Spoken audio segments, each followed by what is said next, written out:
Retour à Abidjan avec cette large opération de consultation des familles de Côte d'Ivoire. Elle a été officiellement lancée hier par le chef du gouvernement. Un projet du ministère de la Solidarité, de la Famille, de la Femme et de l'Enfant. Les résultats de cette opération devraient aider à enrichir le document de politique nationale de la famille. Hugues Veblé. La mission assignée à la Commission nationale de la famille est d'accompagner le gouvernement dans la protection, la promotion et la valorisation des familles ivoiriennes.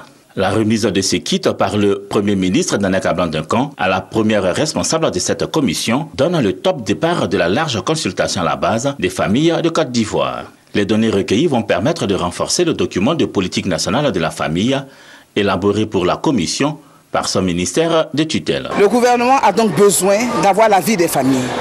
Le gouvernement a besoin de savoir ce que pensent les familles, de ce qu'elles souhaitent, de ce qu'elles attendent.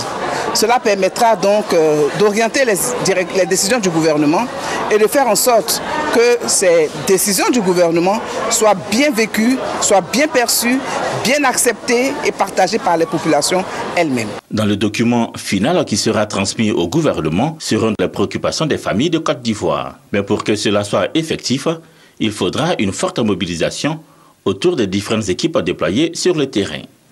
Famille de Côte d'Ivoire, le président de la République, son Excellence M. Alassane Ouattara, a entendu vos préoccupations. C'est pourquoi la Commission nationale de la famille a été mise en place. Il s'agit d'un organe à votre disposition et à votre écoute.